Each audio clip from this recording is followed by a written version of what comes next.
اعوذ باللہ من الشیطان الرجیم بسم اللہ الرحمن الرحیم۔ لیکچرار اسلامیات کی تیاری کے لیے ہم نے تاریخ اسلام جو ہے اسلامک ہسٹری اس کا ٹاپک شروع کیا ہوا ہے، اور آج کے لیکچر میں ہم اسلامک ہسٹری میں خلافت راشدہ کو شروع کریں گے۔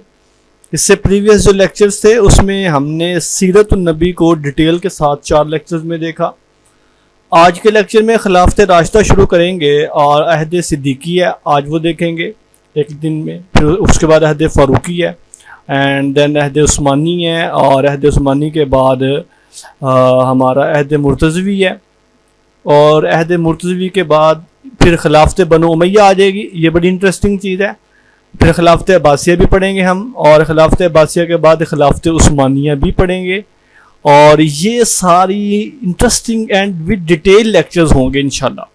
اس میں A to Z جو چیزیں ہیں عہد صدیقی کی، فاروقی، عثمانی، مرتضوی، عباسی، عثمانی اور اموی کو ہم تسلی کے ساتھ پڑھیں گے، اینڈ میں کوشش کروں گا کہ اس میں میکسیمم MCQs جو ہیں وہ ہمارے کور ہو سکیں، کیونکہ آپ کو معلوم ہے کہ ہسٹری کا ٹاپک تھوڑا وائڈ اور کہہ لیں کہ اور تھوڑا بہت وسیع ہوتا ہے، اس لیے ہم اس کو ڈیٹیل کے ساتھ پڑھیں گے۔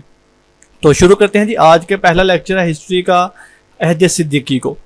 عہد صدیقی میں حضرت ابوبکر صدیق رضی اللہ تعالیٰ عنہ ہیں، اور ان کا تعارف ہوگا ثقیفہ بنی سعدہ، جیش اسامہ کی روانگی ہے، فتنہ ارتاد ہے، فتنہ مدعین نبوت ہے، فتنہ بحرین ہے، اس کے بعد تدوین قرآن ہے، اور عہد صدیقی کے اہم نکات ہیں۔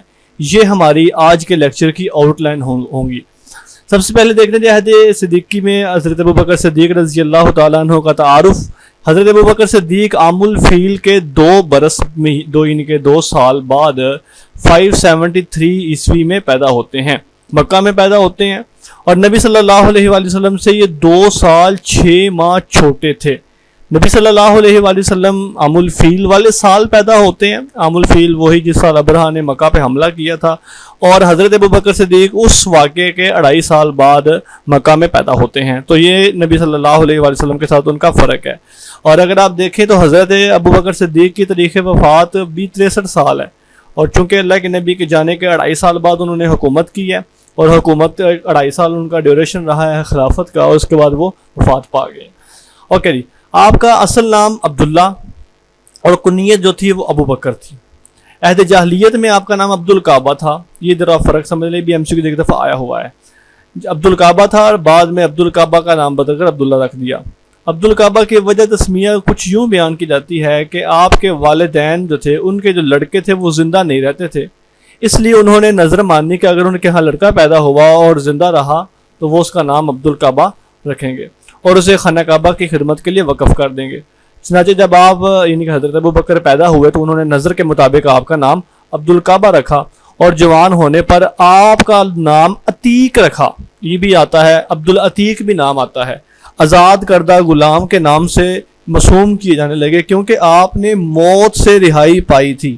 اب یہ ذرا کنفیوژن کلیئر ہو جائے گی آج آپ کی، کہ بعض کہتے ہیں جی حضرت ابوبکر کا پرانا نام عبدالکعبہ تھا، کچھ کہتے ہیں عتیق تھا۔ تو اصل میں عبدالکعبہ نام تھا، اور نظر یہ تھی کہ اگر بیٹا پیدا ہوا اور وہ زندہ رہا تو وہ کعبے کے لیے وقف ہوگا، تو اس لیے آپ کا نام عتیق یعنی آزاد کردہ غلام مسوم کیا جانے لگا، آپ کا پکارا جانے لگا، کیونکہ آپ نے موت سے رہائی پائی تھی۔ عربی زبان میں بکر، یہ جو لفظ بکر ہے، یہ جوان اونٹ کو کہا جاتا ہے، اور آپ کو چونکہ اونٹوں کی غور پرداخت میں بھی بہت دلچسپی تھی اور ان کے علاج معالجے میں بہت واقفیت رکھتے تھے، اس لیے لوگوں نے آپ کو ابو بکر کا مطلب ہوتا ہے اونٹوں والے کا باپ کہا جانے لگا۔ تو اس کا ایک ابو کا معنی اور بھی ہے، بکر کا، بکر کے معنی ہے اولیت، پہلے آنے والا۔ اسی سے باکرہ یا باکرہ ہے جس کو کنواری کو بولا جاتا ہے۔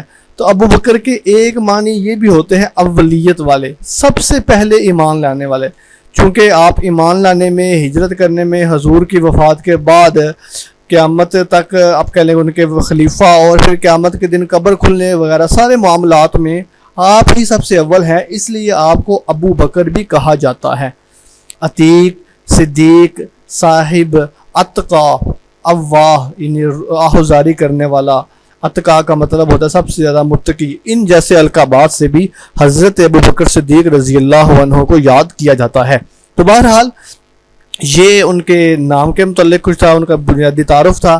خاندان میں دیکھ لیجئے کہ ابو بکر صدیق رضی اللہ عنہ کے والد کا نام عثمان بن عامر بن عمر ہے، اصل نام ان کا عثمان ہے، حضرت ابو بکر کے والد کا نام، لیکن کنیت جو ہے وہ ابو قحافہ کے نام سے مشہور ہے اور یہی وجہ شہرت ہے۔ نبی صلی اللہ حضرت ابو بکر صدیق کی والدہ کا نام سلمہ بنت صخر ہے اور ان کی کنیت ام الخیر ہے، اور یہ اس دفعہ سندھ پبلک سروس کمیشن کے پیپر میں بھی آیا بھی تھا، ام الخیر جو کہ سلمہ بنت صخر ہے، یہ کس کی کنیت ہے؟ تو حضرت ابو بکر صدیق کی والدہ جو ہیں جن کا نام سلمہ ہے، ان کی کنیت ام الخیر ہے۔ سوری، آپ کا تعلق جو ہے وہ قریش کے قبیلہ بنو تمیم سے ہے، اس کو ہم تمیم کر لیتے ہیں، ذرا ایک منٹ ٹھہر لیجیے۔ اور نبی حضرت ابو بکر صدیق کے خاندان کے پاس اشناک یعنی جرمانہ، دیت اور مالی تعاون کی نگہداشت کا شعبہ تھا۔ اگر آپ کو یاد ہو کہ ہم نے جب ہسٹری کا ٹاپک شروع کیا تو نبی صلی اللہ علیہ وسلم کے خاندان کے تعارف میں ڈیٹیل میں ہم نے بتایا کہ خاندان قریش میں کس کس خاندان کے پاس کون کون سے شعبہ جات ہیں۔ تو حضرت ابو بکر صدیق کے پاس جرمانے جو لگتے تھے اور کسی کو دیت ملنی ہوتی تھی یا دینی ہوتی تھی تو اس کا سارا حساب کتاب حضرت ابو بکر کے خاندان کے پاس تھا۔ اسی وجہ سے آپ علم الانصاب کے بھی ماہر تھے، یعنی نسب نامے کے بھی ماہر تھے۔ یہ بھی ایک دفعہ ایم سی گزایا ہوا ہے کہ خلافت راشدہ میں سے کون سے صحابی علم الانصاب یعنی نسب نامے کے ماہر تھے، تو وہ حضرت ابو بکر صدیق تھے۔ اسی طرح کیونکہ اس پر حضرت امی عائشہ رضی اللہ عنہ کا قول ہے کہ ان ابا بکر اعلم قریشا بانصابها، کہ حضرت ابو بکر قریش میں سب سے زیادہ نسب کو جاننے والے تھے۔ حضرت ابو بکر صدیق کا سلسلہ نسب جو ہے وہ 8ویں پشت پر جا کر مرہ بن کعب پر جا کر آپ صلی اللہ علیہ وآلہ وسلم سے مل جاتا ہے۔ آپ کے والد اور والدہ دونوں کی جانب سے حضور سے سلسلہ نسب 7ویں پشت میں مل جاتا ہے۔ اگر دونوں کا ملایا جائے تو پھر 7ویں پہ، اگر ایک طرف سے ملایا جائے تو پھر مرہ بن کعب پر جا کر ملتا ہے۔ آپ کو 22 جمادی الاخر سن 13 ہجری کو 63 ایئرز کی عمر میں وفات پائی۔ یہ ان کی پیدائش سے وفات تک کا تعارف تھا۔ اس کے بعد ازواج النبی، ازواج ابو بکر یا اولاد ابو بکر کو دیکھ لیتے ہیں۔ حضرت ابو بکر صدیق نے کل 4 شادیاں کی ہیں، اور یہ میں ایم سی کو اس لیے ڈیٹیل سے بتا رہا ہوں کیونکہ حضرت ابو بکر کا خاندان، ظاہری بات ہے یہ وہ خاندان ہے جو 4 پشتیں جن کی شرف صحابیت سے آپ کہہ لیں کہ ان کو حاصل ہوئی ہے۔ حضرت ابو بکر کے والد حضرت ابو بکر صدیق خود بھی، اور ان کے بیٹے اور ان کے پھر بیٹوں کے بھی بیٹے آگے، 4 نسلیں کہہ لیں، یہ شرف صحابیت ان کا ثابت ہوتا ہے۔ تو اس لیے تھوڑا سا ڈیٹیل سے اس لیے ان کا بتائیں گے کیونکہ ان کے بارے میں بھی آگے فردر ایم سی کیو آتے ہی رہتے ہیں۔ پہلی بیوی جو تھی ان کی وہ قتیلہ بنت عبد العزیٰ تھیں، ان سے عبداللہ بن ابی بکر اور اسماء بنت ابی بکر پیدا ہوتی ہیں۔ اسماء بنت ابی بکر وہی ہیں جن کو ذات النطاقین کا، ان کے 2 پٹکوں والی کا لقب دیا تھا اللہ کے نبی نے، جب آپ کو معلوم ہو ہجرت مدینہ کے وقت اسماء بنت ابی بکر نے اپنے پلو کے کپڑے کو پھاڑ کر توشہ دان باندھا تھا، تو ذات النطاقین 2 پٹکوں والی اللہ کے نبی نے ان کو کہا۔ اسی طرح ایک ان کی بیوی کا نام تھا ام رومان بنت عامر، اور ان سے عبد الرحمن اور حضرت عائشہ صدیقہ رضی اللہ عنہ پیدا ہوتی ہیں۔ تو یہ بھی ایم سی کیو ہے، حضرت عائشہ کی والدہ کا نام ام رومان ہے اور والد ابو بکر ہیں۔ اسی طرح ام عبداللہ اسماء بنت امیس ہیں، یہ ان کی تیسری بیوی ہے۔ یہ پہلے جعفر طیار رضی اللہ تعالیٰ عنہ کی وائف تھیں، اور جنگ موطا میں آپ کو معلوم ہے حضرت جعفر طیار رضی اللہ عنہ شہید ہوتے ہیں، تو ان سے پھر حضرت ابو بکر صدیق نے نکاح کیا۔ آپ دیکھیں ذرا، یہ جو مشاجرات صحابہ پہ گفتگو کرتے ہیں، اگر ان کو یہ پتہ چلے کہ حضرت علی کا سگا بھائی، جو حضرت علی کا جو کزن ہے جعفر طیار، وہ حضرت ابو بکر صدیق رضی اللہ تعالیٰ عنہ اس کی وائف کے ساتھ شادی کر رہے ہیں، اور یہ ان میں کامن تھا۔ آگے حضرت علی کے اور حضرت آپ کہہ لیں عثمان کے نسب میں ہم اس کو تفصیل سے بھی دیکھیں گے۔ اور جعفر طیار کی جو والدہ وائف تھی اسماء بنت امیس، ان سے ان کا ایک بیٹا پیدا ہوا محمد بن ابی بکر، اور ان کے بارے میں ہم ذرا تفصیل سے دیکھیں گے جب ہم پڑھیں گے حضرت عثمان کی شہادت کے متعلق جو ان کے واقعات ہوتے ہیں۔ تو یہ محمد بن ابی بکر، آئی ریکمینڈ کہ اس کو اپنے ذہنوں کی کھڑکیوں میں لازمی دیکھیے گا کہ یہ بیٹا ان کا حضرت ابو بکر صدیق کا تھا۔ ان کا کیا واقعہ آتا ہے یہ انشاءاللہ حضرت علی رضی اللہ تعالیٰ عنہ اور حضرت عثمان کی جب ہم ہسٹری پڑھیں گے وہاں پر ڈسکس کریں گے۔ اس کے بعد حضرت ابو بکر صدیق کے بارے میں کچھ چیزیں مزید دیکھیے۔ حضرت ابوبکر صدیق کے بارے میں آتا ہے کہ انہوں نے ہجرت حبشہ کا بھی ارادہ کیا، لیکن برق الغماد پر جب پہنچے، ایک جگہ کا نام ہے، تو قبیلہ قارہ، یہ ایک قبیلے کا نام ہے، اس کا سردار تھا مالک بن دگنا، اس سے ملاقات ہو گئی۔ تو اس نے کہا کہ آپ کدھر جا رہے ہیں؟ اس نے کہا جی مکے میں حالات بڑے خراب ہو گئے ہیں، تو میں مکہ چھوڑ کر ہجرت حبشہ کرنے جا رہا ہوں، حبشہ کی طرف جا رہا ہوں۔ تو مالک بن دگنا نے ان کو پناہ دی اور کہا کہ آپ میرے ساتھ چلیے، آپ جیسے شریف لوگ اگر ہمارے پاس سے چلے گئے تو پھر ہمارا خدا حافظ ہے۔ مطلب ان کی شرافت کی وجہ سے حضرت ابوبکر صدیق کو مالک بن دگنا واپس لے آئے۔ حضرت ہجرت مدینہ میں نبی صلی اللہ علیہ وآلہ وسلم کے ساتھ انہوں نے پھر مدینہ کی طرف ہجرت کی۔ اس ہجرت میں ابوبکر صدیق تھے اور بنو دیل، یہ ایک قبیلے کا نام ہے، اور اس قبیلے سے عبداللہ بن عریقت نامی ایک شخص تھا۔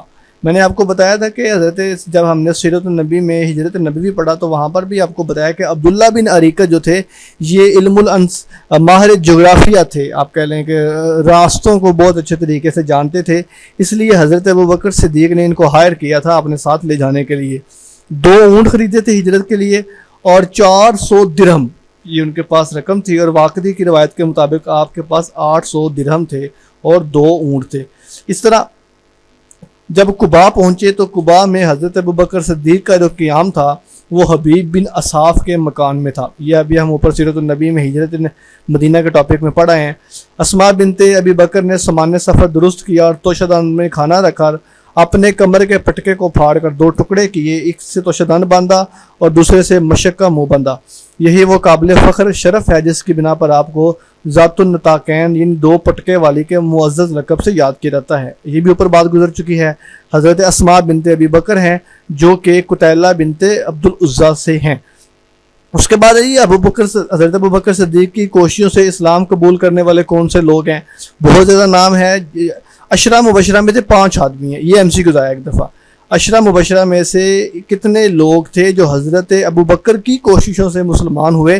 ان میں 5 لوگ تھے۔ حضرت عثمان تھے، زبیر بن عوام، طلحہ بن عبید اللہ، سعد بن ابی وقاص اور عبد الرحمن بن عوف۔ اس کے علاوہ بھی بہت سارے لوگ تھے جیسا کہ ابو عبیدہ بن جراح، عثمان بن مظعون، ارقم بن ابو ارقم، ابو سلمہ، عبداللہ بن عبد الاسد، اور اس طرح جو غلاموں میں تھے جو حضرت ابوبکر کی کوششوں سے اسلام قبول کیا، جنہوں نے وہ بلال بن رباح، حمامہ، ام عبیس، عامر بن فہیرہ، نہدیہ اور ابو فقیہ، لبینہ، زنیرہ، رومیہ، ابو نافع، مرہ بن ابو عثمان، سلیمان بن بلال، سعد، شدید، کثیر بن عبد التیمی۔ یہ ایک بہت لمبی فہرست ہے جو حضرت ابوبکر صدیق رضی اللہ تعالیٰ عنہ کی کوششوں سے مسلمان ہوئے تھے۔ تو بہرحال اس میں عشرہ مبشرہ والا امپورٹنٹ MC ہے، ذات النطاقین والا امپورٹنٹ MC ہے، عبداللہ بن عریقت والا بھی MC ایک دفعہ آیا ہوا ہے، مالک بن دگنا والا بھی MC اہم ہے، اور یہ اسماء بنت ابی بکر، عائشہ، جعفر اور اسماء بنت امیس۔ نیکسٹ ہے ثقیفہ بنی سعدہ۔ آپ کو معلوم ہے کہ ثقیفہ بنی سعدہ وہ جگہ ہے کہ جہاں پر حضرت ابوبکر صدیق رضی اللہ تعالیٰ عنہ کی بیعت ہوتی ہے۔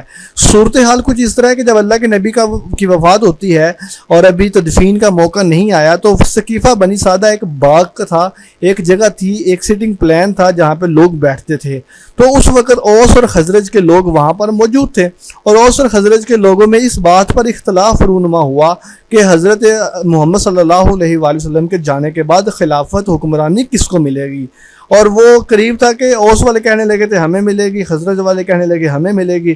تو وہ واقعہ جب حضرت ابوبکر صدیق تک پتہ چلا، یعنی کہ حضرت عمر نے آ کر بتایا کہ جا کر دیکھیے ثقیفہ بنی سعدہ میں لوگ لڑ رہے ہیں، جھگڑ رہے ہیں، تو حضرت ابوبکر صدیق وہاں پر پہنچے ہیں اور وہاں پر معاملہ رفع دفع کروایا ہے۔ اس دوران اس وقت آپ کہہ لیں کہ نبی صلی اللہ علیہ وآلہ وسلم کی بھی تدفین نہیں کی ہوئی ہے، وہاں پر کیا ہوتا ہے اور وہاں پر انٹرسٹنگ MCQs کون سے ہیں ہم یہی ڈسکس کریں گے۔ باقی کچھ لوگ اس بات پر اعتراض کرتے ہیں جی کہ دیکھیں جی کہ اللہ کے نبی کے نعوذ باللہ ابھی تدفین نہیں ہوئی ہے اور لوگ مال لوٹنے کی طرف آ گئے ہیں، لوگ حکومت لینے کی طرف آ گئے ہیں، خاندان والوں کو پوچھا نہیں ہے۔ تو یہ سو کالڈ رمرز ہیں، آپ کہہ لیں کہ یہ بےہودہ قسم کی گفتگو وہ لوگ کرتے ہیں کہ جو ایک ہی خاص اینگل سے کسی بھی شخصیت کو دیکھتے ہیں، حالانکہ جو شخصیت اللہ کے نبی کے ساتھ اتنی دیر رہی ہے اس کے اوپر کیچڑ اچھالنا اور اس کے متعلق بات کرنا یہ صرف گندے ذہن کی نشانی ہو سکتی ہے، اس کے علاوہ اور کچھ نہیں ہو سکتا۔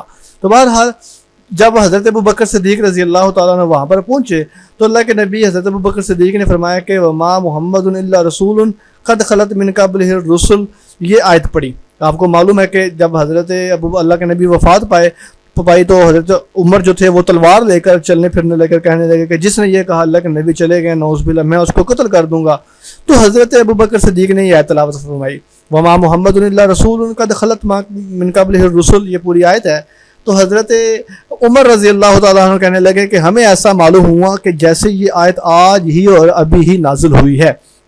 تو بہرحال اس سے یہ کانسیپٹ کلیئر ہوا کہ اللہ کے نبی پردہ فرما گئے ہیں، رخصت ہو گئے ہیں، فوت ہو گئے ہیں. تو یہ تلاوت فرمانے کے بعد حضرت ابوبکر صدیق نے جب خلافت سنبھالی تو انہوں میں ابو عبیدہ بن جراح جو تھے وہ وزیر مالیات تھے، حضرت عمر فاروق جو تھی ان کے پاس عدل کی وزارت تھی، اور زید بن ثابت جو تھے محکمہ کتابت کے ذمہ دار تھے. ثقیفہ بنی سعدہ میں جب پہنچتے ہیں تو وہاں پر آپ کو یہ بھی معلوم ہے کہ وہاں پر حضرت ابوبکر صدیق نے حدیث سنائی تھی. یہ حدیث جو تھی حضرت ابوبکر نے نہیں، کل امام قریش سے ہوں گے، یہ حدیث جو تھی حباب بن منذر رضی اللہ تعالیٰ عنہ نے سنائی تھی کہ اللہ کے نبی نے فرمایا کہ جو خلیفہ ہوگا وہ قریش میں سے ہوگا. جب یہ حدیث سنی تو سب لوگوں نے سرنڈر کر دیا، تو لوگوں نے اٹھ کر بیعت کی. کہا جاتا ہے کہ سب سے پہلے حضرت عمر فاروق نے بیعت کی، حالانکہ یہ بات درست نہیں ہے.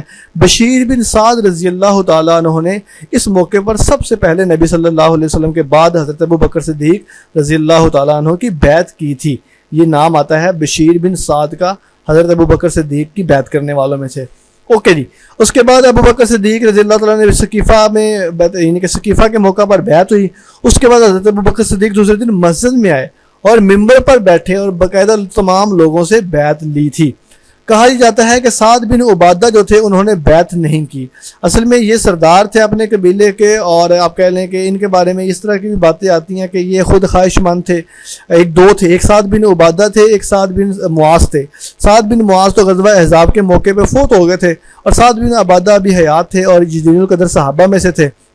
تو بہرحال کچھ کہتے ہیں انہوں نے بیعت کی، کچھ کہتے ہیں نہیں کی ہے، لیکن ہمارا اس میں اصولی موقف یہی ہے کہ صحابہ کرام کے بارے میں اچھی آپ کہہ لیں کہ پوائنٹ آف ویو رکھیں، اچھا نظریہ رکھیں، اور بیعت کرنا ہی مناسب ہے، کیونکہ صحابہ کرام کبھی بھی اللہ کے نبی کے فرمان کے مطابق یا اس کے خلاف نہیں جا سکتے. اوکے جی. علامہ طبری نے یہ لکھا ہے کہ آپ صلی اللہ علیہ وسلم کے وصال کے 40 روز بعد حضرت علی نے حضرت ابوبکر کے ہاتھ پر بیعت کر لی تھی. یہ بھی معلوم ہے. باغ فدق کے مسئلے پر سیدہ فاطمہ ابوبکر سے ناراض ہوئی اور آخر وقت تک ان سے گفتگو نہیں کی. اب یہ دیکھیں، یہ صحیح بخاری کی روایت یہاں پہ مینشن کی ہوئی ہے. یہ باغ فدق کا مسئلہ کیا ہے، اور آپ کہہ لیں کہ حضرت فاطمہ کی ناراضگی کو لے کر کس طرح کی بےہودگی پھیلائی جاتی ہے. یہ اگرچہ بخاری کی روایت ہے، میں یہ سمجھتا ہوں، بلکہ آپ کو بھی یہ سمجھنا چاہیے کہ کبھی بھی اس طرح کی ایک ایکسٹریم لیول تک جو مخالفت ہوتی ہے اس کے حق میں نہیں ہونا چاہیے. اسلام جو ہے اعتدال کا رویہ، اعتدال کا طریقہ سکھاتا ہے، مستقل مزاجی سکھاتا ہے، آپ کو بین چلنا سکھاتا ہے. نہ کسی ایک گروہ کے اس قدر حق میں چلے جائیں کہ دوسرا آپ کو غلط لگنے لگے، اور نہ کسی گروہ کے اتنی مخالف میں چلے جائیں کہ صرف اپنے مسلک ہی آپ کو ٹھیک لگے. تو بہرحال اس میں اب مزید تحقیق کی جا سکتی ہے. باغ فدق ایک الگ سے پوائنٹ ہے، اس کو انشاءاللہ العزیز ہم پھر کبھی الگ موضوع پہ رکھتے ہیں. تو یہاں پر یہ MCQs ہیں. وما محمد رسول اللہ وما محمد الا رسول، یہ والی آیت ہے. حضرت ابوبکر صدیق کی کمیٹی میں ممبران کی تعداد کون تھی؟ بشیر بن سعد نے بیعت کی تھی. امام قریش سے ہوں گے، حباب بن منذر نے یہ روایت کی. دوسرے دن لوگوں سے بیعت لی تھی. حضرت ابوبکر صدیق جب خلافت سنبھالی تو ان کو کئی ایک طرح کے مسائل کا سامنا تھا، جس طرح کے یہ 5 مسائل آپ کے سامنے لکھے ہوئے ہیں. حضرت اسامہ بن زید کی روانگی کا لشکر ہے، فتنہ مرتدین ہے، مدعیان نبوت ہے، بحرین کا فتنہ اور تدوین قرآن کا فتنہ ہے. حضرت اسامہ بن زید کی روانگی کا مسئلہ کیا ہے وہ دیکھیں ذرا. آپ کو معلوم ہے کہ جنگ موتا ہوتی ہے. جنگ موتا کا ہم پیچھے ڈیٹیل سے پڑھ آئے ہیں، جس میں عبداللہ بن رواحہ فوت ہو جاتے ہیں، حضرت زید فوت ہو جاتے ہیں، اس کے بعد حضرت جعفر طیار فوت ہو جاتے ہیں. پھر حکومت یا خلافت سپہ سالاری جو ہے وہ حضرت ملتی ہے حضرت خالد بن ولید کو، اور وہ پھر مسلمانوں کے لشکر کو بڑی مشکل سے وہاں پر نکال کر لے کر آتے ہیں.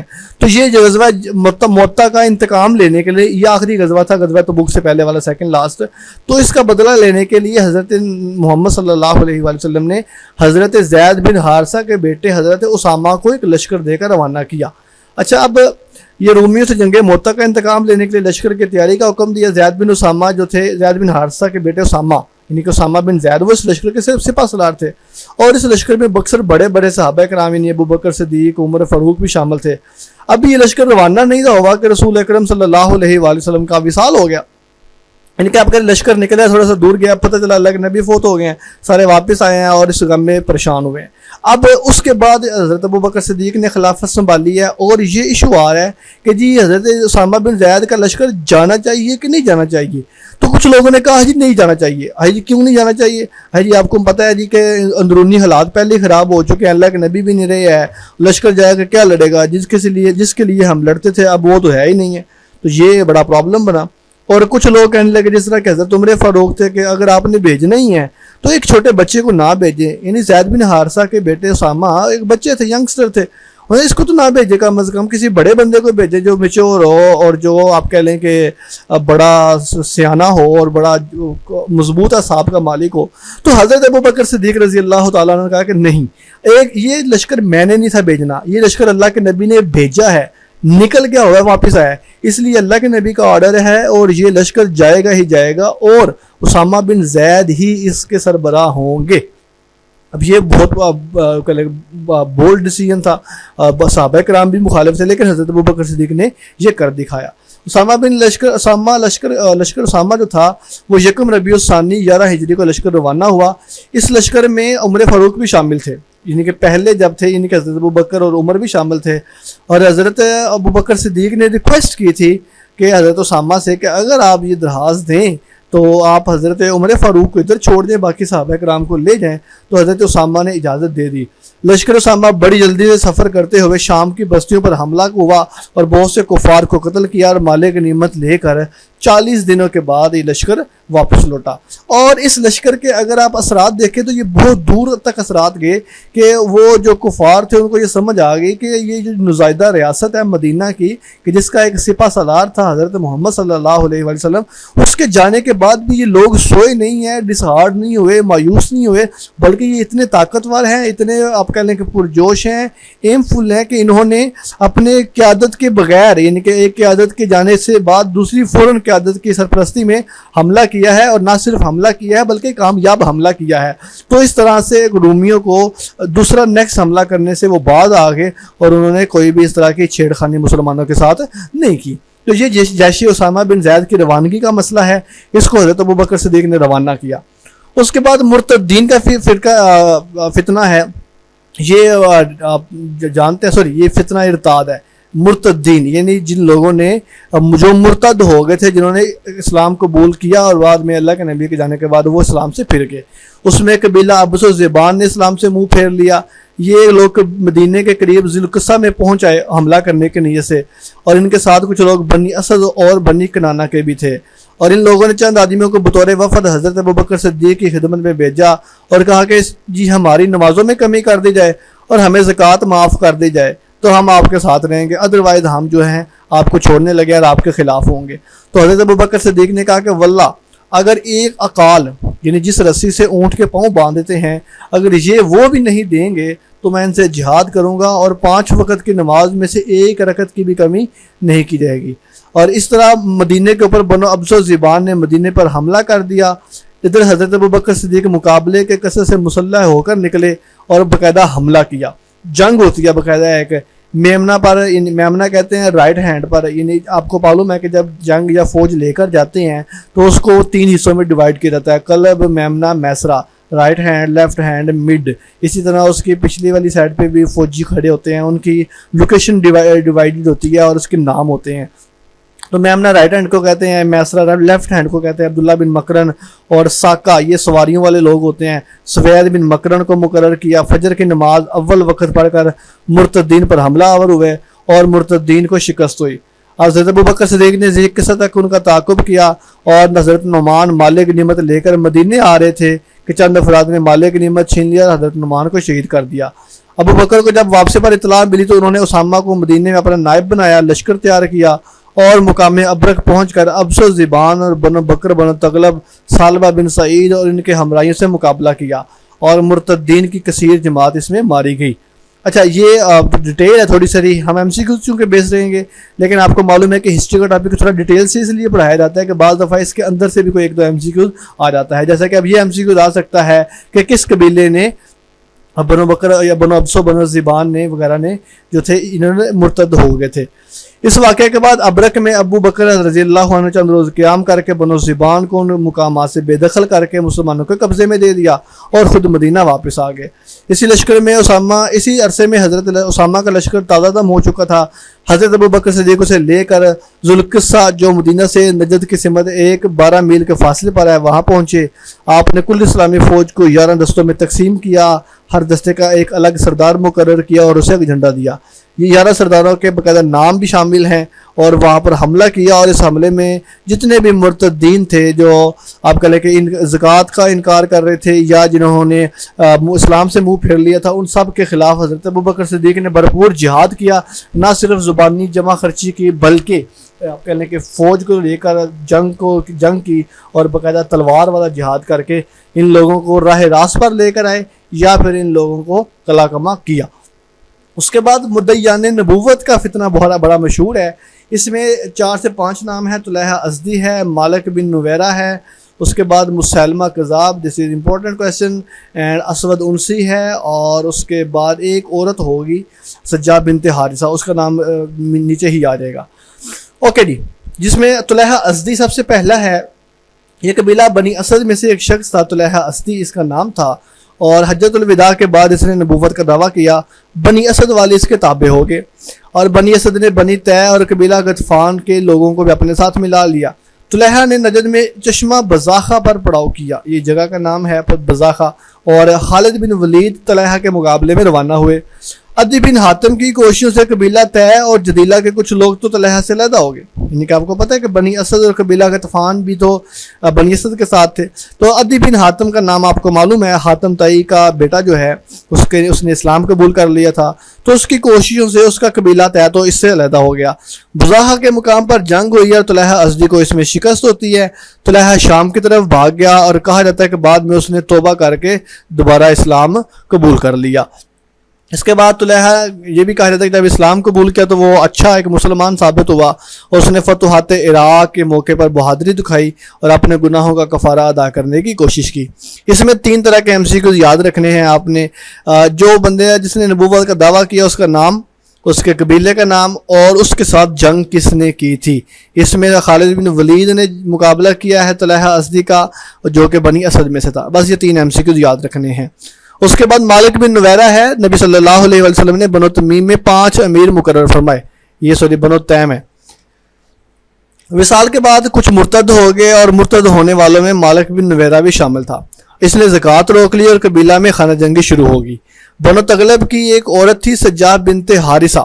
جب مدینے پر حملے کے لیے نکلی تو مالک بن نویرہ نے اسے بنو تمیم پر حملے کی دعوت دی. اس نے کہا کہ میرے قبیلے پہ حملہ کرو. سجاد نے ان مسلمانوں پر حملہ کیا اور مسلمانوں کو وہاں پہ شکست ہوگی. اس کے بعد وہ مدینے کی طرف روانہ ہوئی. یہ چونکہ مالک بن نویرہ کے ساتھ ہی سجاد بنت حارثہ کا بھائی ڈسکس ہو جائے گا.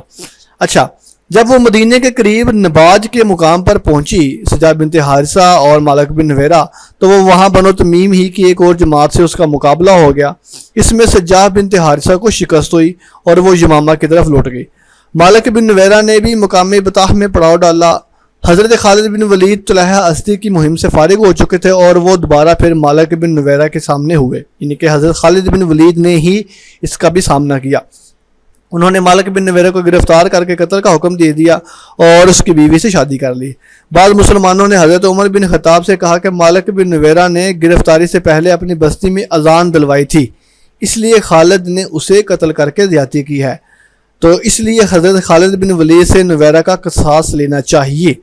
خالد نے جواب دیا کہ مالک بن نویرہ نے قتل کے خوف سے اذان دلوائی تھی. اب یہ تھوڑا سا آپ کہہ لیں کہ تھوڑی سی ایشو آ گیا.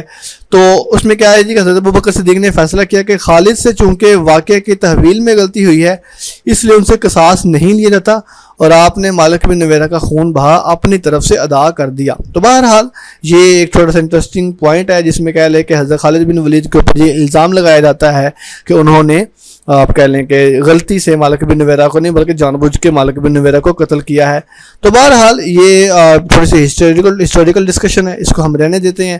آپ بس یہی یاد رکھیے گا کہ مالک بن نویرہ بنو تیم سے تھا، اور یہ 5 امیر تھے، اور سجاح بنت حارثہ بھی اس کے ساتھ تھی۔ اس کے بعد مسلمہ کذاب کا نام بہت انٹرسٹنگ آتا ہے، یہ بنو حنیفہ سے تھا، اور یہ والا MCQs تو ہر دفعہ ہی پوچھا جاتا ہے کہ مسلمہ کذاب کا قبیلہ کون سا تھا۔ حضرت آپ صلی اللہ علیہ وسلم کی زندگی میں ہی اس نے نبوت کا دعویٰ کر دیا، اور حضرت ابوبکر نے اکرمہ بن ابی جہل کو، اب دیکھیں ابو جہل جو اسلام کے مخالفین میں سب سے بڑا تھا، یہ اس کا بیٹا تھا اکرمہ، حضرت ابوبکر صدیق نے اس کو مسلمہ کذاب کے مقابلے میں بھیجا، اور بعد میں شرجیل بن حسنہ کندی کو بھی ان کی خدمت کے لیے بھیجا، اور اکرمہ کو حکم دیا کہ شرجیل کا انتظار کریں، یعنی کہ جب تک شرجیل نہیں پہنچتے آپ نے حملہ نہیں کرنا۔ لیکن اکرمہ نے شرجیل کا انتظار کیے بغیر حملہ کیا اور شکست کھائی۔ اب یہ پہلی مسلمانوں نے جنگ کی، مسلمہ کذاب کے ساتھ ہار گئے۔ اسی دوران حضرت خالد بن ولید جو تھے وہ مالک بن نویرہ کی مہم سے فارغ ہو چکے تھے، وہ بھی شرجیل کے ساتھ پہنچ گئے۔ اب 3 طرح کی فوجیں، یعنی کہ اکرمہ بن ابی جہل کے کمانڈ کے لوگ، شرجیل بن حسنہ کے، اور حضرت خالد بن ولید، یہ تینوں لوگوں کو مل کے مسلمانوں کی تعداد کم و بیش 40,000 کے راؤنڈ بورڈ ہو چکی تھی، اور پھر مسلمانوں نے جنگ کی جس کو جنگ یمامہ کہتے ہیں، اور یہ جنگ جو ہے یہ 12 ہجری میں ہوتی ہے۔ اور آپ کو معلوم ہے جب ہم نے تدوین قرآن کا ٹاپک پڑھا قرآن اور علوم القرآن میں، تو آپ نے پڑھا کہ کس طرح اس جنگ کے بعد، جس میں آپ کہہ لیں کہ زیادہ تر تعداد 600 کے قریب صحابہ کرام شہید ہوتے ہیں، 1200 کے قریب صحابہ کرام شہید ہوتے ہیں، جس میں کوئی 600 کے راؤنڈ بورڈ صرف حفاظ کرام تھے، تو حضرت عمر فاروق نے مشورہ دیا کہ آپ اس طرح کریں، قرآن پاک کو جمع کریں۔ تو بہرحال یہ جنگ یمامہ ہے جو مسلمہ کذاب کے خلاف ہوتی ہے، مسلمہ کذاب کو اس میں شکست ہوتی ہے۔ حضرت وحشی نے مسلمہ کو قتل کیا تھا، اور یہ حضرت وحشی وہی ہیں جنہوں نے جنگ احد میں حضرت حمزہ بن عبد المطلب کو شہید کیا تھا۔ تو اللہ کے نبی نے ان کو معاف کر دیا تھا اور کہا تھا کہ لیکن آج کے بعد مجھے نظر نہ آنا۔ تو کہتے ہیں کہ جب مسلمہ کو میں نے قتل کیا تو اب مجھے حتم یقین ہوا کہ میں نے وہ جو گناہ کیا تھا کہہ لیں زمانہ جاہلیت میں حضرت عبداللہ حمزہ بن عبد المطلب کو شہید کرنے کا، اس کا کفارہ میں نے آج مسلمہ کذاب کو قتل کر کے ادا کر دیا ہے۔ تو یہ مسلمہ کذاب تھا، یہ بھی جھوٹا دعوے دار تھا نبوت کا۔ اسی طرح اسود انسی تھا، اس کا اسود کا اصل نام تو ابہالہ تھا، اور یہ قبیلہ انس سے تعلق رکھتا تھا۔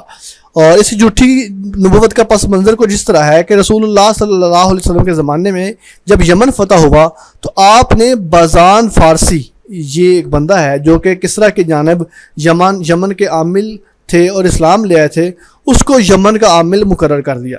یعنی کہ یہ اللہ کے نبی کی اسٹریٹجی تھی کہ اگر کوئی علاقہ مسلمان ہو جاتا تھا تو اس علاقے کا جو سربراہ تھا وہ اسی علاقے کا ہی رہتا تھا، اس کو چینج نہیں تھے کرتے ہیں۔ تو یہ بازان فارسی اسلام قبول کیا تو اللہ کے نبی نے اس کو یمن کا حکمران ہی رکھا، اور ان کا مرکز جو تھا وہ صنعاء تھا۔ اب جب بازان کا انتقال ہوا تو آپ صلی اللہ علیہ وسلم ابوبکر صدیق نے یعنی کہ اللہ کے نبی کے بعد یمن کی حکومت متعدد عاملوں میں تقسیم کر دی۔ ان عاملوں میں سے ایک بازان کا بیٹا تھا جو شہر تھا جس کا نام شہریار لوگ نام رکھتے ہیں، جو صنعاء کا عامل مقرر ہوا۔ یعنی کہ پہلے بازان فارسی اکیلا ہی تھا، اس کے جانے کے بعد حکومت ڈیوائیڈ ہوگی لوگوں میں، بازان کے بیٹے کو بھی اس کی عاملیت ملی۔ نبی صلی اللہ علیہ وسلم کے وصال سے کچھ پہلے یمن میں اسود انسی نے نبوت کا دعویٰ کیا، یعنی کہ اللہ کے نبی کے دور میں ہی اسود انسی جو یمن کا رہنے والا تھا اس نے نبوت کا دعویٰ کیا، اور قبیلہ مزہج کے لوگ اس کے پیروکار ہو گئے۔ یہ امپورٹنٹ MCQs ہے، اوپر والی تھی تھوڑی اس کا پس منظر تھا۔ تو جو اسود انسی تھے اس کے پیروکار قبیلہ مزہج سے تعلق رکھتے تھے، اور انہوں نے اسود کے ساتھ مل کر نجران پر حملہ کر دیا، اور وہاں سے عامل نجران عمر بن حزم کو نکال دیا، اور اس کے بعد اسود 700 آدمیوں کو لے کر صنعاء پر حملہ آور ہوا، اور وہاں کے عامل شہر بن بازان کو قتل کر کے صنعاء پر قبضہ کر لیا اور اس کی بیوی سے شادی کر لی۔ اب یہ دیکھیں یمن کے علاقے میں بغاوت ہوتی ہے اللہ کے نبی میں، اور اسود انسی جو ہے اللہ کے نبی کے مقرر کردہ عاملین کو، گورنروں کو قتل کر دیتا ہے۔ آپ نے ابنا یعنی یمن کی ایرانی فوج جو مسلمان ہو گئی تھی اس کے سرداروں اور ابو موسیٰ اشعری اور معاذ بن جبل کو لکھا کہ اسود کو جس طرح ہو سکے قتل کر دیے رہے۔ فوج ابنا یعنی فارسی فوج جو تھی اس کے سرداروں نے فیروز اور درازیہ نے شہر کی بیوی کی مدد سے رات کے وقت اسود کو قتل کر دیا، اور صبح ہوتے ہی اسود کے مکان کی چھت پر چڑھ کر اذان دے دی۔ آپ نے یہ پڑھا کہ شہر کی بیوی وہی تھی جس کے ساتھ اسود انسی نے شادی کی تھی، تو انہوں نے فیروز درازیہ نے شہر کی بیوی کے ساتھ اس سے مدد کی۔ پوری ہسٹری آتی ہے، ہم اس کو ڈسکس نہیں کریں گے، ٹائم ہمارے پاس تھوڑا لیکچر آف ہونے والا ہے۔ تو اس نے رات کے وقت ہی سوئے ہوئے اسود انسی کو قتل کیا، اور پھر صبح ہوتے ہی اس کا سر جو تھا وہ باہر پھینکا اور اسود کا، اور پھر وہاں پر اذان دی۔ اسود کے قتل سے یمن میں امن و امان برقرار ہو گیا اور اسلامی عمل اپنے اپنے مرکزوں میں واپس لوٹ آئے۔ اس فتح کی خبر مدینہ میں جس صبح کو پہنچی، اس سے پہلے والی شام کو نبی صلی اللہ علیہ وسلم وصال فرما چکے تھے۔ گویا یہ پہلی بشارت تھی جو حضرت ابوبکر صدیق کے دور خلافت میں مدینہ منورہ پہنچی، اسود انسی کا قتل۔ یعنی کہ آپ سمجھے کہ اسود انسی کی جو سازش ہے، شورش ہے، بغاوت ہے، یہ اللہ کے نبی کے زمانے میں ہی شروع ہوتی ہے، اور اس کا خاتمہ ہی جس رات اللہ کے نبی کی وفات ہوتی ہے اسی رات ہی اسود انسی کا بھی قتل ہو جاتا ہے۔ اور جس صبح جب وہ پہنچتی ہے خبر حضرت ابوبکر صدیق کے پاس، اس وقت اللہ کے نبی کو رخصت ہوئے ایک دن ہو چکا ہوتا ہے۔ یہ تقریباً کل 4 مہینے اس کا ڈیوریشن تھا اس کی بغاوت کا۔ جب نبی صلی اللہ علیہ وسلم کے وصال فرمانے کی خبر یمن پہنچی تو قیس بن عبد یغوث مرتد ہو گیا، اور اس نے اسود کے منتشر آدمیوں کو اپنے جھنڈے تلے جمع ہونے کی دعوت دی۔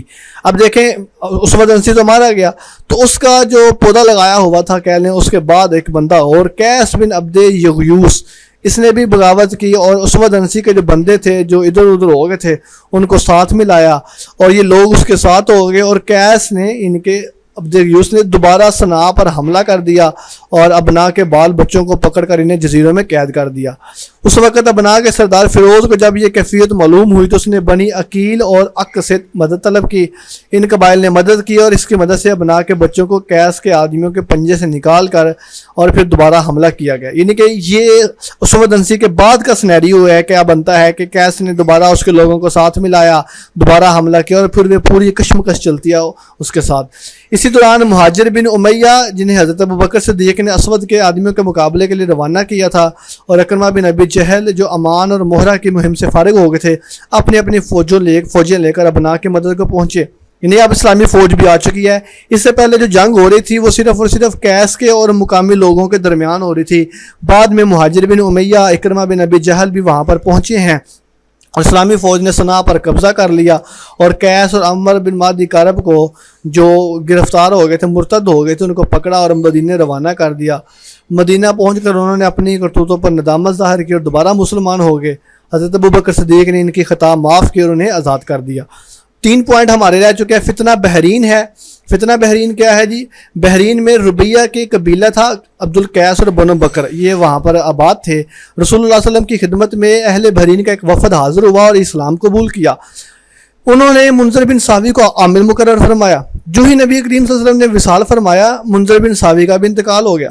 یعنی کہ اب دیکھیں، قبیلہ نے عبد القیس اور بنو بکر اسلام قبول کیا ہے، منذر بن ساوی ان کا سردار بھی فوت ہو گیا۔ تو اللہ کے نبی اور سردار کے قتل ہونے کے بعد، فوت ہونے کے بعد اہل بحرین مرتد ہو گیا۔ بنو بکر تو مرتد پڑے ہی تھے، عبد القیس بھی آپ کہہ لیں کہ اس کے ساتھ ساتھ مرتد ہو گئے۔ عبد القیس کی اس طرح دوبارہ مسلمان ہونے کی خبر بنو بکر کے سردار حتم بن زبیہ کو پہنچی تو وہ اپنے ساتھیوں کو لے کر ان کے مقابلے کے لیے نکلا اور ان کا محاصرہ کیا، اور اس طرح یہ پورا ایک جنگ کا سینیریو آتا ہے، کس طرح ان دونوں کے درمیان جنگ ہوتی ہے۔ ہم اس کو تھوڑا ڈیٹیل سے آپ دیکھ لیجئے گا کیسے آگے چلتا ہے۔ ہم نیکسٹ چلتے ہیں تدوین قرآن کے اوپر۔ تدوین قرآن کا ٹاپک ہم نے تفصیل سے ایک دفعہ پڑھ لیا ہوا ہے قرآن اور علوم القرآن کے ٹاپک میں، جو کہ ہمارا پہلا لیکچر تھا جب ہم لیکچرار اسلامیات کی تیاری کر رہے تھے۔ اس کے بعد لاسٹ ون تھنگ ہے عہد صدیقی کے اہم نکات۔ یہ کچھ ڈیٹیل سے ہیں اور زیادہ ہیں، اس کو ہم 1 by 1 پڑھیں گے کیونکہ یہ MCQs بڑے اہم ہے۔ مواخات مدینہ میں حضرت ابوبکر صدیق کے دینی بھائی جو بنے تھے ان کا نام خارجہ بن زید بن ابی ظہیر انصاری تھا۔ حضرت ابوبکر صدیق وہ ہیں کہ جن کی مسلسل 4 پشتیں شرف صحابیت سے مشرف ہیں، جیسا کہ ابو قحافہ ان کے والد وہ بھی مسلمان تھے، حضرت ابوبکر صدیق وہ بھی مسلمان تھے، اسماء بنت ابی بکر جو کہ حضرت ابوبکر صدیق کی بیٹی تھی وہ بھی مسلمان تھی، اور عبداللہ بن زبیر جو کہ اسماء بنت ابی بکر کے بیٹے تھے، عبداللہ بن زبیر وہ بھی مسلمان تھے۔ اب آپ دیکھیں کہ ابو قحافہ ایک ان کا باپ بھی مسلمان ہے، اس کے بعد بیٹا بھی مسلمان ہے، اولاد بھی مسلمان ہے، اور آگے ان کی اولاد بھی مسلمان ہے۔ غزوہ بدر میں حضرت ابوبکر صدیق کی مڈ بھیڑ جو ہوئی تھی وہ اپنے بیٹے عبد الرحمن بن ابی بکر سے ہوئی تھی۔ یہ آپ نے واقعہ سنا ہوا ہے کہ فرمایا کہ حضرت عبد الرحمن بن ابو بکر نے کہا کہ اے میرے والد، غزوہ بدر میں آپ میری تلوار کے سامنے آ گئے تھے تو میں نے باپ کا لحاظ کرتے ہوئے آپ کو چھوڑ دیا۔ تو حضرت ابوبکر صدیق نے کہا کہ بیٹا اگر تو میری تلوار کے نیچے آتا تو میں تمہارا لحاظ نہ کرتا۔ تو یہ واقعہ جو ہوا تھا وہ اپنے بیٹے عبد الرحمن بن ابو بکر کے ساتھ ہوا۔ حضور روزانہ 2 مرتبہ حضرت ابوبکر صدیق کے مکان پر تشریف لے جاتے تھے، ایک صبح اور ایک شام کے وقت۔ اس طرح جنگ اجنادین، دومت الجندل، حمص، دمشق وغیرہ پر فوجیں روانہ کی جو حضرت ابوبکر صدیق نے کی تھی، اور ان سب کے سپہ سالار جو تھے وہ حضرت ابو عبیدہ بن جراح تھے۔ اس طرح حضرت ابوبکر صدیق نے اسلامی حکومت کو 8 صوبوں میں تقسیم کیا، جن میں مکہ، مدینہ، طائف، صنعاء، نجران، حضرموت، بحرین اور دومت الجندل ہے۔ غزوہ تبوک کے موقع پر آپ صلی اللہ علیہ وسلم کا سیاہ پرچم حضرت ابوبکر صدیق نے تھاما ہوا تھا۔ یہ بھی MCQ ہے، یعنی کہ غزوہ تبوک کے موقع پہ علمبردار حضرت ابوبکر صدیق تھے۔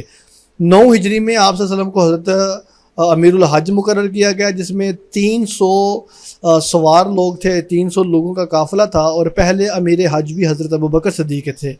مسنہ بن حارثہ عراق کے قبیلہ وائل کے سردار تھے۔ انہوں نے اسلام قبول کیا اور مدینہ آ کر حضرت ابوبکر صدیق سے عراق پر حملے کی اجازت طلب کی۔ یہ عراق کے بارڈر پر جو لڑائی شروع ہوتی ہے مسنہ بن حارثہ کی وجہ سے شروع ہوتی ہے، اور انہوں نے ہی سب سے پہلے اجازت لی تھی، اور عراق اور شام کی سرحدوں کے اوپر بارڈر ایریا پر جو لڑائی ہوتی ہے اس کا آغاز بھی حضرت ابوبکر صدیق کی خلافت میں ہی ہو جاتا ہے، لیکن اس کی ڈیٹیل جو ہے وہ آگے ہم انشاءاللہ العزیز اگلے لیکچر میں حضرت عمر فاروق کی خلافت میں پڑھیں گے۔ حضرت ابوبکر صدیق کی جو نماز جنازہ ہے وہ حضرت عمر فاروق نے پڑھائی، اور 4 تکبیریں کہیں۔ نبی صلی اللہ علیہ وسلم کے عہد میں مسلمہ کذاب اور اسود عنسی نے نبوت کا دعویٰ کیا۔ یہ بھی MCQ ہے کہ عہد نبوی میں جھوٹے لوگ یا جھوٹے مدعیان نبوت کتنے تھے، تو وہ 2 تھے اللہ کے نبی کے دور میں، مسلمہ کذاب اور اسود عنسی۔ نبی صلی اللہ علیہ وسلم کے حضرت ابوبکر صدیق کے عہد جاہلیت میں قبیلہ قریش کی شاخ بنو تیم کے متعلق دیت اور تاوان کا فیصلہ کیا۔ اس کو ہم بنو تمیم کرتے ہیں بنو تمیم، یہ بنو تمیم حضرت ابوبکر صدیق کا خاندان ہے۔ حضرت ابوبکر صدیق انصاب اور اخبار عرب کا مطلب ہوتا ہے عرب کے واقعات، عرب کے جو نسب نامے ہیں اور قبیلوں کے شجرے ہیں ان کو ملانے کے ماہر تھے۔ غزوہ بدر کے قیدیوں سے فدیہ لینے کی رائے آپ اور حضرت ابوبکر صدیق دونوں کی تھی۔ یہ MCQs بھی ہمارا گزر چکا ہوا ہے غزوہ بدر کی تفصیلات میں۔ حضرت ابوبکر صدیق ایک سادہ انگوٹھی پہنتے تھے جس پر یہ عبارت تھی، نعم القادر اللہ مکتوبات فرامین، یہ بس اتنی، یہ نعم القادر اللہ، جس طرح کہ حضرت ابوبکر صدیق کے پہلے اللہ کے نبی انگوٹھی پہنتے تھے جس پر محمد الرسول اللہ لکھا ہوتا تھا۔ اچھا جی، نبوت کے 8ویں سال میں یہ خبر عام ہوئی کہ اہل فارس نے اہل روم پر فتح حاصل کر لی ہے، تو حضرت ابوبکر صدیق نے ابی بن خلف، اچھا یہ بھی MCQs آیا ہے کہ سورۃ روم کے پس منظر میں بتائیے حضرت ابوبکر صدیق نے کس کے ساتھ شرط لگائی تھی، تو ابی بن خلف جو اس وقت کافر تھا اس کے ساتھ شرط تھی کہ اگر 3 سال تک اور ایک روایت کے مطابق 6 سال تک رومیوں کو غلبہ حاصل ہوگا تو ابوبکر 10 جوان اونٹ ابی بن خلف کو دیں گے، اور اگر غلبہ نہ ہوا تو 10 اونٹ اس کو دی جائیں گے۔ جب اللہ کے نبی کو اس شرط کا علم ہوا، وہاں پر لفظ آتے ہیں نا کہ الف لام میم غلبت الروم، آگے بضع سنین کا لفظ آتا ہے، تو حضرت ابوبکر صدیق نے شرط لگائی تھی کہ 3 سال کے اندر جب اللہ کے نبی کو پتہ چلا تو آپ نے فرمایا کہ بضع ان کا جو لفظ ہے یہ 10 سے کم پر بولا جاتا ہے، اس لیے تم اس کی مدت جو ہے 9 سال مقرر کر دو۔ تو اس نے کہا ٹھیک ہے۔ تو کچھ عرصہ بعد اس خوف سے کہ ابوبکر شہر سے نہ چلے جائیں، عبد الرحمن بن ابی بکر کو ضامن مقرر کیا گیا کہ میری شرط لگی ہے تمہارے باپ کے ساتھ، تو تم نے مجھے وہ اونٹ دینے ہیں۔ تو جنگ احد میں ابی بن خلف مارا گیا۔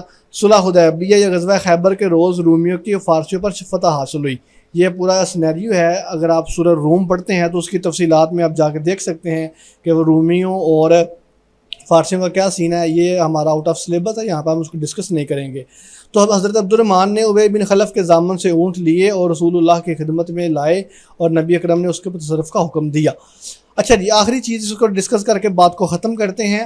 ابن ابی دنیا نے ابن ملکیہ سے روایت کیا ہے کہ حضرت ابوبکر صدیق نے وصیت فرمائی تھی کہ ان کو ان کی زوجہ اسماء بنت امیس غسل دیں اور عبد الرحمن بن ابی بکر ان کا ہاتھ بٹائیں۔ یہ تاریخی روایات ہیں، اس کے معلوم نہیں ہے اس کی اتھینٹیکیشن، آپ اس کی خود تحقیق کر سکتے ہیں۔ تو یہ تھا کلاس آج کا ہمارا لیکچر عہد صدیقی کا، جس میں ہم نے نبی صلی اللہ علیہ وسلم کے پہلے خلیفہ جانشین حضرت ابوبکر صدیق کے بارے میں پڑھا۔ اس میں ہم نے 8 سے 10 جو مین پوائنٹ تھے وہ ڈسکس کیے۔ حضرت ابوبکر صدیق کا تعارف دیکھا، جس میں ان کا تعارف تھا، اس کے بعد ان کے خاندان کا تعارف تھا، ان کی اولاد اور بیویوں کا، اور ہجرت ابوبکر کا تعارف تھا، اور حضرت ابوبکر کی کوششوں سے اسلام قبول کرنے والے لوگ کون سے تھے۔ اس کے بعد ثقیفہ بنی سعدہ کو ہم نے دیکھا، جیش اسامہ بن زید کو دیکھا، فتنہ مرتدین کو دیکھا یا منکرین زکوٰۃ کو دیکھا، جھوٹے مدعیان نبوت کو ہم نے تفصیل سے پڑھا 1 بائی 1 کرتے ہوئے، اور اس کے بعد پھر ہم نے فتنہ بحرین دیکھا، یہ بھی ایک علاقے میں جنگ ہوتی ہے، تدوین قرآن کو پڑھا، اور اس کے بعد عہد صدیقی کے اہم نکات کو ہم نے دیکھا۔ یہ تھا آج کا لیکچر، انشاءاللہ العزیز کل آپ سے ملاقات ہوتی ہے حضرت عمر فاروق کے لیکچر کے ساتھ۔ ابھی تک کے لیے اتنا ہی ہے، آپ کے سماعتوں کا بہت شکریہ۔ اللہ حافظ و ناصر۔